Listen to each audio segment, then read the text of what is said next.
The year is 2013. New console hardware is on the horizon as both the Xbox One and the PlayStation 4 are being shown off for the first time. At Sony's E3 conference in June, game developer Bungie is showing off their latest game. It's a rousing sci-fi adventure featuring slick gunplay, amazing graphics, top-tier voice talent, and the potential to be revolutionary for the first-person shooter genre. This game is called Destiny, and despite some similarities, it's not a Halo game. When Bungie and Microsoft agreed to part ways in 2007, Bungie left with a promise to make them 2 more Halo games and they would be free to chart their own course as they saw fit. Those games ended up being 2009's ODST and 2010's Halo Reach. Both games were applauded by longtime Halo fans at the time for expanding the world of Halo past Master Chief and giving the series a peek at other characters while keeping the core gameplay fresh. But once they were done with those 2 titles, Bungie was officially through with Halo, and thus it has been 16 years since the company has had anything to do with the franchise. But just because Microsoft was losing Bungie didn't mean they had to give up on the franchise. Why would they? Halo had helped redefine gaming in the 21st century and was a guaranteed bestseller whenever a title released. You'd have to be an idiot to say goodbye to a reliable cash cow like that. So, with Bungie's departure, Microsoft began putting a new team together to build new Halo titles from the ground up and usher the franchise into bigger and better heights. The at-the-time Xbox general manager Bonnie Ross founded 343 Industries in late 2007 to shepherd the future of Halo. The first few years of the studio were quiet ones as Bungie worked on ODST and Reach. So while 343 built up their talent pool and Bungie made the actual games, 343 spent most of their time ingratiating themselves in the world and lore of Halo and working on a variety of side projects, mainly multimedia releases. While Halo had always had accompanying books since the start of the franchise, the novels began pumping out at a much faster clip once 343 took over. They also began work on several TV-scaled projects, with a straight-to-DVD anthology series getting a release and several live-action adaptations entering production. 343's first foray into the actual games themselves was the release of Combat Evolved Anniversary in 2011. While most of the actual work was handled by perpetual workhorse Saber Interactive, 343 ultimately had final creative say, and the end results were polarizing to say the least. While the graphics were an obvious improvement compared to the original, many diehard fans believed that something had been lost in translation from original to remaster. Opinions range on there being a loss of atmosphere to a full-on misunderstanding of intent with the new graphics, and that's not to mention the weird technical glitches found during cutscenes, which I go over in more detail in my video for Combat Evolved.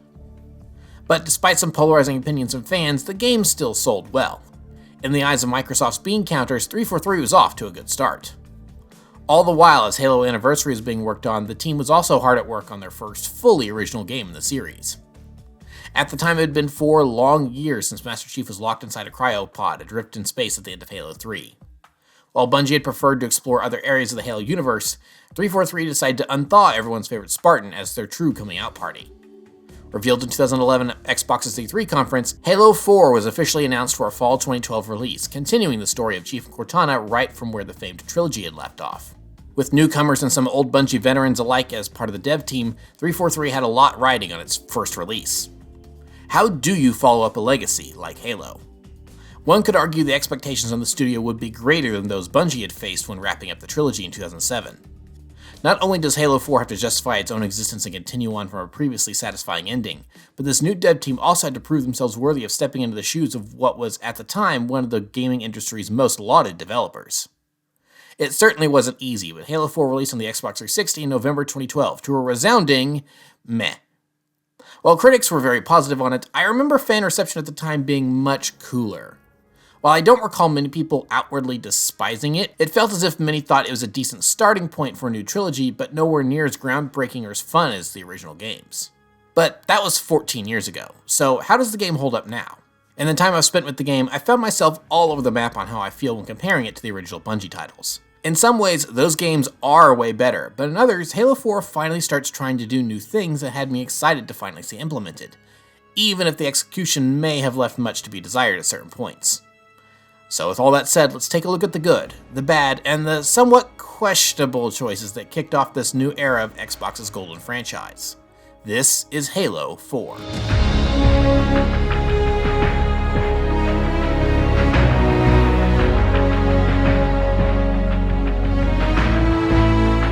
Our story begins 4 years after the end of Halo 3. Master Chief and Cortana have been stranded on the back half of the UNSC spaceship The Forward onto Dawn ever since the collapse of the portal at the Ark. With nothing around them for light years, they may have very well drifted through space forever. But finally one day, a mysterious scan stirs Cortana awake. After she determines that they're facing a potential threat, she wakes up Chief. Together again, the pair head out to investigate the source of the mysterious scan and find that they've been boarded by the Covenant. Now, the Covenant were supposedly defeated for good at the end of the last game, so how does this make any sense? Don't worry, we'll get there eventually. For now, let's focus on the aliens themselves, as we're officially back in the saddle and blasting baddies once again. This time, however, there are a few changes to talk about, and really with the game as a whole. The Covenant, like pretty much everything else, has been given a design overhaul. Nothing too major has been done, everyone is still recognizable for the most part, but everything just feels a bit off. The elites, for instance, don't quite feel right. They feel more hunchback than they did before, and the mandibles on the sides of their faces seem larger and further apart than they used to be. This makes them feel a little more clumsy in their overall appearance to me. Like, before I always understood why the elites are a race so well adapted to being warriors. They seem to have a very lean and very flexible bodies that allow them to move fast but still have a lot of natural power behind them. This redesign has messed with the proportions a bit, however. To my eyes anyway, it seems as if the placement of their heads has been lowered further down on their torso. They've also lost some muscle mass on their upper bodies, such as the arms, and their feet have maybe gotten a little bit bigger. The result to me seems like a much more unbelievable alien creature. Like, how do these guys seem to move around without falling over everywhere? A lot of their bulk now appears to come strictly from the armor, which seems much larger on them to compensate for the design changes. Like, much larger, almost comically so. There are certain elite designs in this game that you can hardly even see their heads anymore, when in past games you could always at least tell where their eyes are, unless they are wearing fully enclosed helmets. In an effort to differentiate themselves from Bungie, 343 seems to have overdesigned many of the aliens to the point where they feel impractical. The grunts suffer from a similar fate in my mind, but for different reasons. Overall, there are some design changes to the grunts I don't like, but they're fine for the most part. The one change I actively don't like, though, is the voices. Unlike the prior games, the grunts don't speak in English, they're speaking in alien language, so you miss out on all their funny little quips. Now, before anyone says anything, yes, Halo Reach does this too, but I let that pass and not this for two distinct reasons. One, Reach was the more grounded and serious entry in the series. In a game with so much dire death and doom around every corner, having the chatty grunts teasing you during the firefights wouldn't have fit tone-wise. Two, I think it worked because of how Bungie designed the voices. Between the audio effects and the voices and what the grunts were shouting, it sounds like they're actually saying something.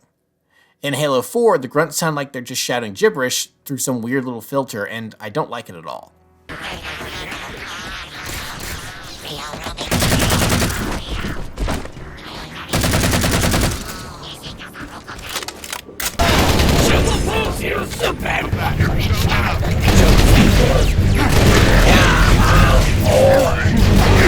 They almost sound robotic rather than organic, and it just really grates on my ears as I keep playing. And since they're one of the main enemies you fight, you end up hearing them a lot. Strangely, I don't mind the blabber from the elites or the jackals. And actually, I don't think they did a bad job with the jackals at all. The faces are maybe a little off-putting at times, but that's really just a gripe compared to the rest of their design. 343 at least did them well enough.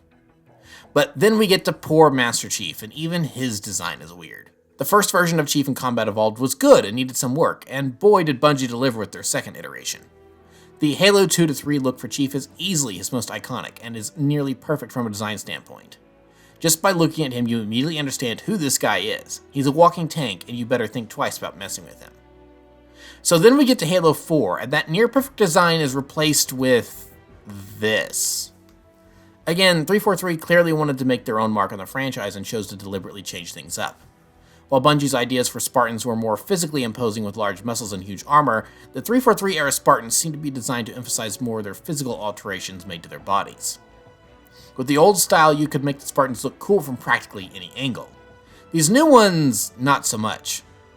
Like the elites, the proportions of the limbs just feel really weird and gangly, which I could see as being part of the point. Like, look at what these people allowed to happen to themselves for the betterment of humanity. More than in other games, I think that Halo 4 does do a great job at showcasing the scale of Spartans next to regular people. And in a sense, I think that design choice works for some of the new characters we meet. Spartan Palmer, who we'll talk about more later, is the definition of lean, mean fighting machine. Her armor looks specifically suited to help her move around with speed and precision, so there's going to be lots of gaps with the bodysuit visible underneath. That I don't have an issue with. Chief, though, I don't think it works on him. There are times when it looks good, like on the cover, but a lot of the time it just looks like his armor shrunk in the wash or something. His arms and shoulders look like they're down too far on his torso, and or his neck is extended, almost giving him a bobblehead appearance at times. What's weird is that it seems like there's some confusion about whether this is supposed to be that same armor from the prior games or not. From what I've found online, it seems as if it's possible that Cortana made upgrades to the armor to keep herself busy while Chief was asleep, meaning it's technically a whole new set. But where did she have gotten the materials to do so on a derelict ship while Chief slept is beyond me. But then Chief still has the battle damage from Halo 2 on his chest plate, meaning that this is supposed to be the same set of armor, and it just looks radically different. It's jarring to say the least. And the funny thing is, it didn't have to be this way, as 343 had an easy out for all of this to help the player transition into the new art style. If they had redesigned the old armor to match the new art style but kept it mostly faithful, then Chief could wear it for the first half of the campaign and then upgrade to the actual new set of armor when he meets up with the UNSC. After all, it's been 4 years. It makes sense that there's been some changes made in that time. While the new suit still wouldn't be great, at least it would have an excuse for looking so odd on Chief, as it's armor meant for the Spartan 4s when he's a Spartan 2 and probably still a little bit bigger than the others. And now we get to Cortana. Of all the characters across Halo, she's the one that's probably undergone the most redesigns from game to game. First, she was purple, then she was green, then she was blue, and maybe a bluish purple depending on who you asked, and then back to purple. But aside from her color swaps, her design has sorta kinda remained consistent in the details. It's just as graphical technology on the consoles improved, so did she.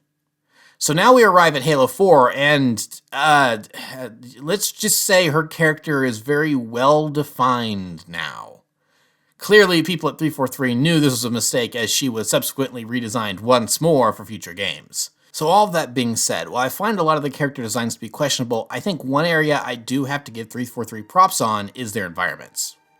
I often think back on late-gen 360 and PS3 games and kind of marvel at how far and quickly graphics improved across a single console generation. Halo 3 and Halo 4 were released on the same hardware 5 years apart, and the differences between them is staggering. Halo 4 is often a gorgeous video game to look at, and I love a lot of the new environments that are presented to us here. As opposed to more foresty areas from prior games, we get fully overgrown jungles here, and the vibrant greens just really pop. One could potentially critique the Bungie games for having a muddier color palette as time went on, but there's no denying that 343 really brought the vibrant colors back for Halo 4, which is appreciated.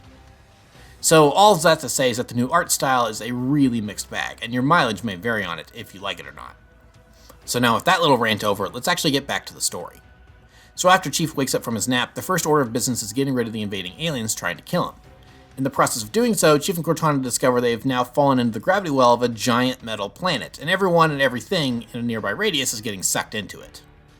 What's left of the Forward Unto Dawn crash lands on the surface, finally giving Chief and Cortana a chance to take stock of their situation. On top of being stranded on a strange planet and being outnumbered by a band of alien zealots, Chief notices that there's something wrong with Cortana. She fesses up and admits that she's going rampant. In the Halo universe, an artificial intelligence can only last for so long before it begins to break down. Typically about 7 years or so. After that, they have to be decommissioned so they don't become a danger to themselves or anyone else, and Cortana has been in service for 8 years now, with 4 of them wasted drifting in space. This creates a dilemma for our heroes. Not only are they stranded in the middle of nowhere without help, but now Cortana is essentially dying. This makes the need to get off-world all the more urgent so they can find Dr. Halsey, who might be Cortana's only chance for survival. But of course, all that is easier said than done. As Chief and Cortana explore this new planet, they begin to investigate a garbled signal and find lots of Forerunner ruins, much like those on the Halo rings. Inside one, they discover that they are actually on a Forerunner shield world known as Requiem, which helps explain a little bit why the Covenant are here. They also realize that the signal is coming from a UNSC ship known as the Infinity, and if they can hear the signal, it has to be somewhat close. Cortana maps their way through the Forerunner ruins to hopefully activate some of the old teleportation tech to get them onto the human ship, but their efforts just activate a bunch of scary-looking robots instead.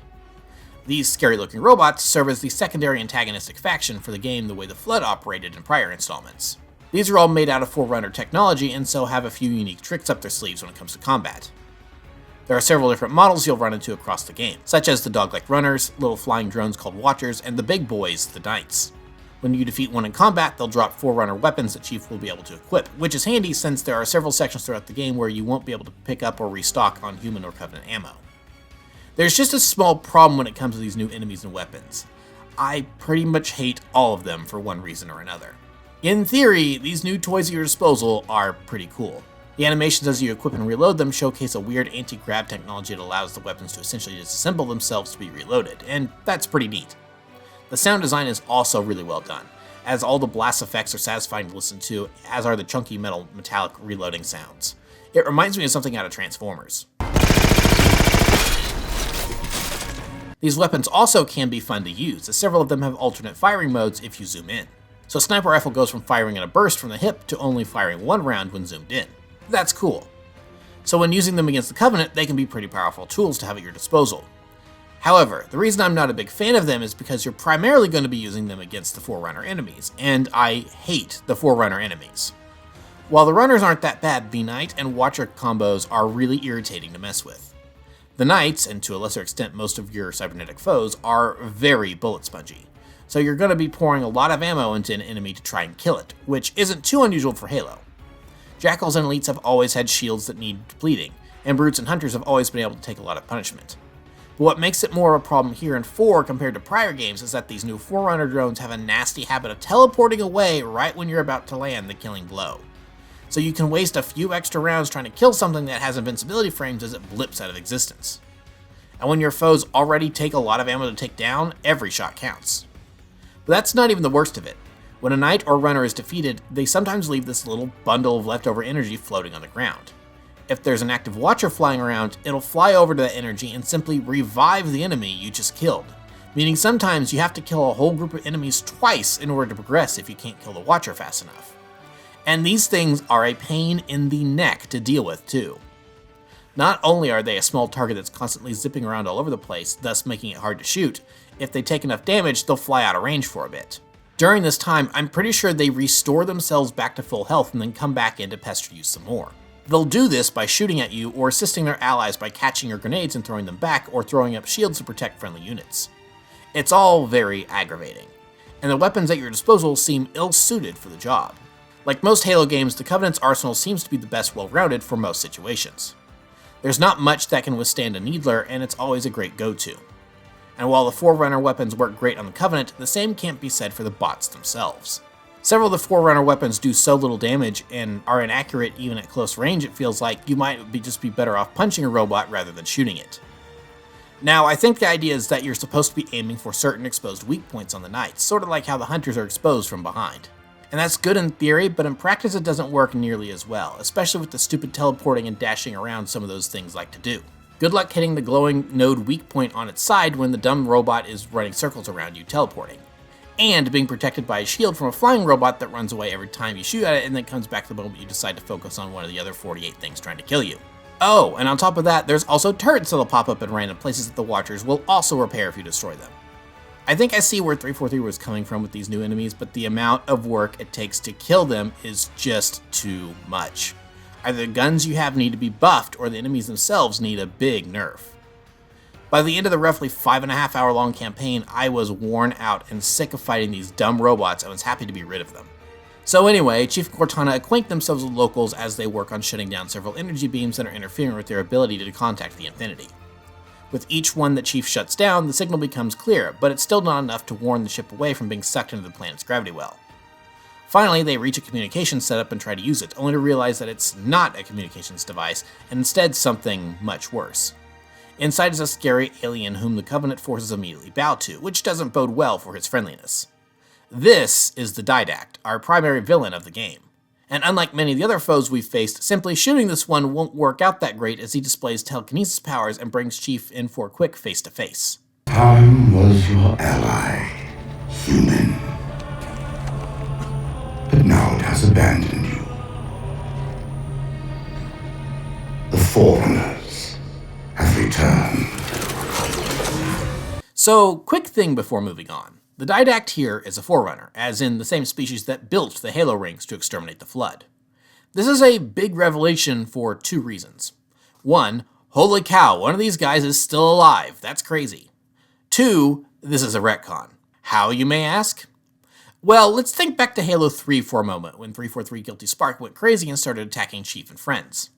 You are the child of my makers, inheritor of all they left behind. You are Forerunner! You are Forerunner! From what I can tell, at the time Halo 3 came out, this was confirmation that the Forerunners were simply ancient humans who sacrificed the galaxy to stop the Flood.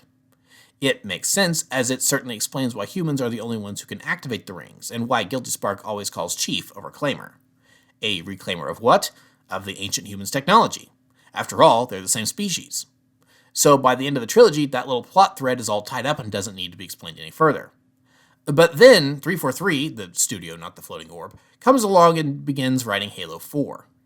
As was their job to flesh out more of the Halo universe, they decided to make the Forerunners and humanity separate species. Why exactly? I don't know, but here we are. So if humans didn't build the Halos, then how could they activate them but the Covenant can't? To save you a really convoluted answer I had to look up on the Halo wiki, basically they just can now because someone in the lore said so. Deal with it. Now, Halo isn't necessarily a stranger to retcons, as the way the Halos even worked to begin with seemed to have been retconned slightly between the first game and the third game. So I'm sure the Halo community took this retcon in stride and didn't freak out over it. Unacceptable! Absolutely unacceptable! Yeah, so from my research, it seems that this has been a sore spot amongst fans for over a decade now, and I kind of understand why. On the surface, it seems to be making things more complicated just to make them more complicated, but maybe there will be a good reason in the story for doing this, so let's go ahead and continue. So the Didact gets rid of Chief and rockets away in his scary ball of doom, and so the whole chamber begins to collapse. Here's where we get our mandatory Warthog run, but instead of at the end of the game, it's in the end of the first act, and instead of a Warthog run, we're in a Ghost this time. So hey, props for changing things up a bit at least. It's also fun to run over the grunts as they attempt to flee. But as Chief and Cortana make it to the surface, they witness the Infinity on a collision course with the planet, having gotten trapped in the planet's gravity well. Since that's their ride home, Chief and Cortana head into the jungle to meet up with the crashed ship. Along the way, we run into more drones and stumble across a few new toys as well. Like Reach, Halo 4 also has swappable armor mods that can be used throughout the campaign. One of these is basically a fancy infrared vision that's really only useful for this section and maybe one other. But there's also many drones and jetpacks that can be found and equipped, and they're a lot more useful as the game continues. Eventually, Chief and Cortana stumble across some stranded soldiers in the jungle. One of them is the first officer of the Infinity, Thomas Lasky. The other is the head of the Spartan contingent who I brought up earlier, Sarah Palmer. Together, the Infinity Marines and Spartans assist Chief in clearing an evac route through the jungle so the scouting party can make it back to the ship in one piece. This level I actually really like quite a bit. The jungle environment is a refreshing new biome for Halo, and while you're still having to fight through those dumb robots a lot, at least now you have the help from NPCs, making the work a lot easier on you. This mission, and the game in general really, also does a great job of the dynamic between Chief and Cortana. As the fighting continues and the group keeps making their way through the overgrowth, Cortana has to stop and open a few doors. In the past, this task of hacking into the Forerunner tech used to be easy for her, but it's taking longer and longer for her to accomplish each time. While Chief's understanding of the situation tries to reassure Cortana that it's okay, she's only becoming more and more agitated as her condition worsens. But the player, much like our duo, has to put that thought in the back of their mind and focus on the task at hand. Chief and the Spartans end up pushing the rest of the way to the Infinity in a tank and finally get on board as the Covenant and Forerunner drones are launching a full-scale assault. The captain of the Infinity, Del Rio, allows Chief the use of a Mantis exosuit to chase the invaders off, and oh man is this thing cool. Equipped with a Gatling gun and missile launchers, this thing can turn 360 degrees and stomp enemies into paste if they get too close. This is a much welcome inclusion to the Halo vehicle assortment, and I only wish it was in the campaign more. But with the fancy new tech and some Mac guns, Chief and the crew of the Infinity are able to drive back the Didact and his forces. With a reprieve from the fight, if but for a moment, Captain Del Rio orders the Spartans and Marines to assault the controls of the gravity well, keeping the Infinity from leaving the planet's surface. While Chief and Cortana think pursuing the retreating Didact should be their objective, Del Rio outranks them and has everyone proceed with his plan. That plan includes a UNSC turbo tank to roll up on several anti-air cannons and take them out one by one just so the main force can seize the gravity well. I also really like this level. Chief must follow along the Mammoth vehicle and take down several objectives that lie in your path. To do so, you'll get command of jetpacks, turrets, and your typical assortment of vehicles. There's even a segment where you get to board an enemy dropship and destroy it from the inside. Eventually, though, the big tub of wheels can't move any further and Chief has to go solo into an enemy base. Once inside, Chief uploads Cortana to the Forerunner mainframe to shut off the cannons, but she's zapped away from the terminal and to somewhere else in the facility. I'm actually surprised this hasn't happened at all before now with the dozens of times the two have done this in the past. Chief searches the facility to find Cortana and finds something else instead. Hidden inside the Forerunner computers is the memories of one of the ancient leaders of the old galaxy, a Forerunner known as the Librarian. She explains that the Didact's plan is to use a device that can turn living tissue into cybernetic components on humanity. As it turns out, he tried to do this once before, but he was stopped and imprisoned before the Halo rings were deployed. That means that all of the knights and other robots we've been fighting this whole time were once ancient humans. Now that the Didact is free, the Librarian says that Chief is the only hope for stopping the Didact, and that Chief is basically the chosen one. Apparently, the Librarian hid special genes inside humanity, and with being experimented on to become a Spartan, Chief is capable of having those genes inside him activated to become a super soldier or something. So Chief has the Librarian activate them, and it basically does nothing. Okay, that's not true. It'll prevent him from being turned into a Cyberman, but the whole thing just seems kind of silly to me. The cutscene this is all explained in makes a big deal out of Chief being a chosen one cliche, and aside from one scene later where he survives being turned into a robot, it's never really important or comes up again. It feels like to me that 343 wrote themselves into a corner later in the story, and instead of finding a smarter way out of it, they rewrote the scene slightly to conveniently give Chief the one thing that wouldn't kill him. But then they realized they could just give all of their characters invincibility shields against the big bad super weapon, and so they had to explain that only Chief, and maybe the other Spartans, was capable of getting the special power-up. It's all very convoluted and doesn't work very well. I mean, listen to this and tell me it doesn't sound like they're trying to make Chief sound like a chosen one here. When I indexed mankind for repopulation, I hid seeds from the Didact. Seeds which would lead to an eventuality. Your physical evolution, your combat skin, even your ancilla Cortana. You are the culmination of 1,000 lifetimes of planning. Your evolutionary journey must be accelerated. Can I defeat the Didact without it? No. Then do it. Also, does this really help him defeat the Didact later in the game? No, not really, but we'll discuss all that later. For now, Chief manages to locate Cortana and they destroy the gravity well, keeping the Infinity from leaving Requiem. Captain Del Rio orders the ship to hightail it off-world ASAP, but Chief and Cortana would much rather stay and finish the fight with the Didact so humanity won't be endangered. Del Rio, again, disagrees, and this doesn't go over well with Cortana. I will not allow you to leave this planet! Cortana. I didn't mean to do that. With her rampancy getting worse and time short, Chief goes AWOL to take on the Didact alone.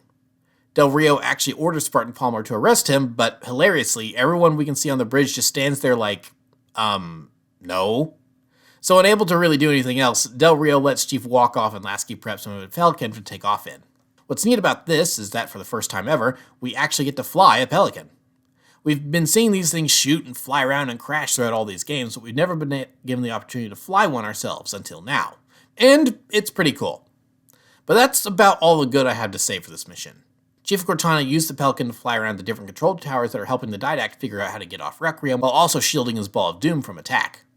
So naturally, Chief has to head in and blow things up to get the shields lowered. What follows is two agonizingly long sections where Chief has to fight past a bunch of bad guys while taking the longest approach possible. One of these towers includes a gondola ride like in Halo 2, and you have to ride it to and from your objective while periodically making stops to turn it back on. Forget about grounding the pacing of the story to a halt. The pacing has instead been shoved to the ground and bludgeoned with a stick until there's nothing left of it. Finally, though, Chief makes it to the controls that'll keep the Didact on the planet and plugs in Cortana to put his ship on lockdown. However, she glitches and destroys the locks by accident. So Chief has to improvise to catch a ride, but it's too late to stop the Didact from leaving and his fleet jumps into slipspace. The destination on the other side of their door is a space station in an asteroid field located near one of the remaining, but thankfully inert, Halo rings. On the space station is the Composer, the device the Didact wants to turn everyone into robo-zombies with. So Chief Cortana set course for the station, but not before Cortana glitches again, causing them to crash. This level aboard the space station, while it does get a little too repetitive, is much better compared to the last one. The environment is at least new for a Halo game. I like the Dr. Tilson character that we have some banter with, and we finish it off with another Mantis segment to defend the Composer from Covenant reinforcements. All the while, though, Cortana's condition continues to worsen. Not only does she become less effective, but she also begins acting erratically. Everything from backtalk to being overly emotional, it's clear that Cortana is in the midst of falling apart and barely able to keep herself together. But despite putting up a good fight, it's not enough when the Didact manages to secure the Composer. He then turns it against the station, vaporizing everyone on board except for Chief. Despite her worsening state, Cortana and Chief jump on board a space fighter armed with a tactical nuke and set out to stop the Didact. The final level of the game begins with a trench run across the surface of the Didact's massive ship as it travels through slip space. Chief has to dodge moving panels and turrets as he looks for a way into the ship, and while it's not the most involved gameplay ever concocted, I really enjoyed this section. It was pretty easy to get killed, but the checkpoints were forgiving enough it wasn't much of an issue. And from a story standpoint, the game knows it's time to kick it into high gear as we race for the finale. The Didact ship emerges from slip space at Earth, and the UNSC fleet is waiting on him. Lasky now commands the Infinity, as basically everyone in Fleet Command thought Del Rio was stupid for leaving the hero of the universe for dead on Requiem. So with the human fleet distracting the Didact, it gives Chief and Cortana the ability to slip in past the ship's defenses to get on board. The inspiration from the end of A New Hope is very obvious here, but I don't really mind as it's done well. So once inside, Chief fights through hordes of killer robots to reach the Didact. Cortana is forced to use her rampancy to her advantage by dumping her data into several terminals to overload the Didact shields. While this seems to destroy her, it gives Chief the opportunity he needs to plant the nuke and kill the Didact and destroy the Composer, which is actively destroying Earth.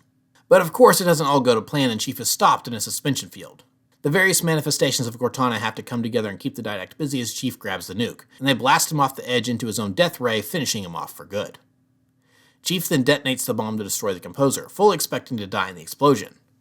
However, Cortana managed to pull enough of herself together to save Chief, but at the cost of the last of her willpower. The only thing she can do now is say goodbye. I'm not coming with you this time. What? Most of me is down there. I only held enough back to get you off the ship. No. That's not... We go together. It's already done. I am not leaving you here. John.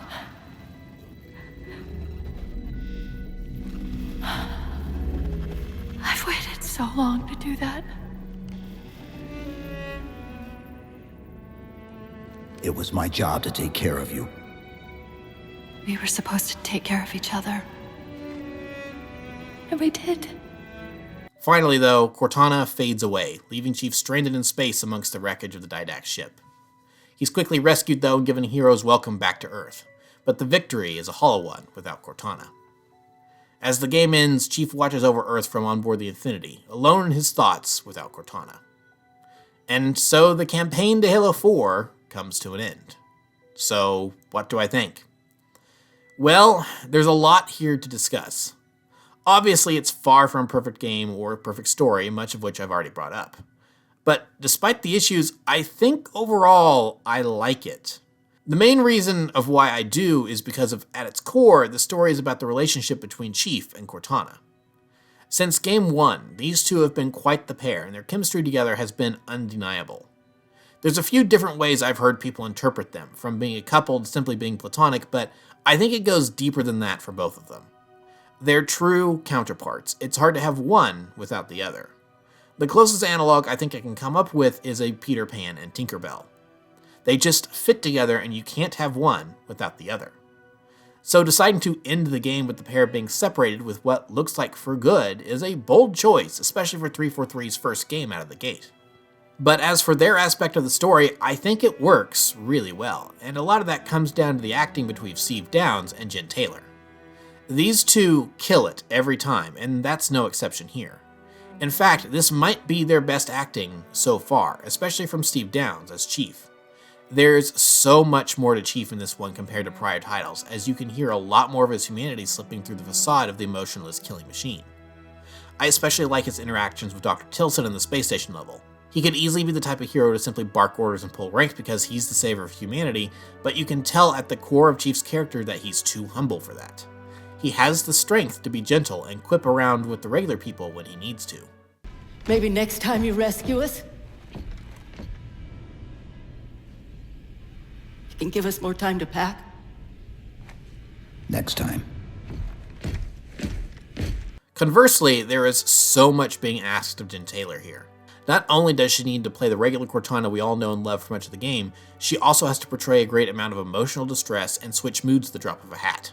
Watching Cortana slowly fall apart as the game goes on is heartbreaking and makes her eventual sacrifice to stop the Didact and save Chief all the more bittersweet. She may be gone, but at least she went out on her own terms, saving Chief and humanity one last time. Usually the way things work is Cortana's the one taking care of Chief by pointing him where he needs to go, and I think it was a smart choice to flip the script and try to have Chief take care of and reassure Cortana more in this one. No matter how bad she was messing up and glitching or worrying about how bad her rampancy was getting, Chief never had a harsh word for her and always tried to lift her spirits and help her focus on the mission at hand. They don't care about you! They replaced you! Blast it! It's okay. How? How is this okay? How is putting you at risk because I can't hold it together okay? Chief, do you even understand what rampancy is? Really? We don't just shut down. Our cognitive processes begin dividing exponentially according to our total knowledge base. We literally think ourselves to death. You know I won't let that happen. I also liked some of the new side characters like Lasky. It's clear they're trying to make him a new Johnson-type character, but they're thankfully making him a distinct character instead of simply copy-pasting what made Johnson so much fun. He seems like he'll be a good character to help keep Chief grounded to his humanity following Cortana's loss, and a good shoulder to lean on for support. Chief, I won't pretend to know how you feel. I mean, I've lost people I care about, but never anything like you're going through.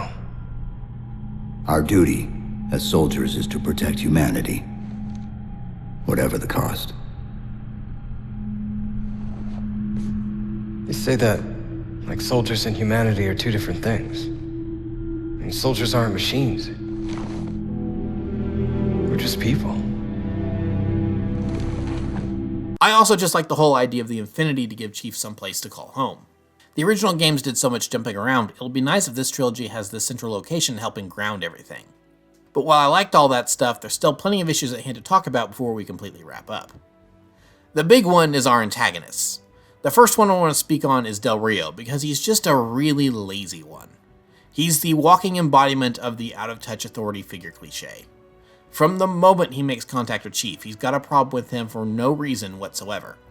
It's something I never mentioned, but was pleasantly surprised by in the original trilogy, as Lord Hood could have so easily been this too, but he wasn't. I really liked how, for at least once in fiction, a commanding officer is pretty much okay with the main character doing whatever crazy plan they came up with without any pushback. It's part of what makes the Give the Covenant Back Their Bomb scene from Halo 2 so great. So it's hard to go from something fun like that to Del Rio just losing his mind at Chief the second the two have a disagreement. Give me that chip. The didact has to be stopped. If you won't do that, I will. I am ordering you to surrender that AI! No, sir. Then we have the Didact, who's just not really that interesting or fleshed out of a villain. We get a speed run of his motivations, and he has a cool design and voice, but he just didn't really leave that much of an impact on me compared to past villains. That is, until I watched the Terminals. So this is also something I haven't mentioned in any of these videos up until now because they've been mainly superfluous. But starting in Halo 3, Bungie began adding in these little hidden data terminals to sprinkle in some extra lore here and there. None of it was mandatory for understanding the broader story, but it helped you gain a deeper understanding of it if you sought them out. In Halo 4, 343 continues this trend and has 8 terminals hidden all around the game. However, instead of providing ancillary story details like in prior games, these terminals go way more in depth about the Didact and his actions, and after watching them, he leaves so much more of an impact as a villain. You really understand where he's coming from and how he slowly drifted from a respected war hero into a bloodthirsty monster and why he's a huge threat on par with the prior Halo villains. So if they've done all this good character work, why hide it away? Maybe 343 assumed most Halo fans at the time would be searching for these terminals, and that's fine and dandy for them, but it doesn't help tell your story for those coming in late to the party like me. A better way to handle this was probably to have thrown them into segments where Chief and Cortana had to interface with Forerunner terminals in the second half of the game, eventually culminating in the meeting with the Librarian. Oh, and speaking of, she's the Didact's wife. Yeah, I know, that seems like a really important thing they probably should have brought up when meeting her. Also, what about the Covenant? Why are they still around?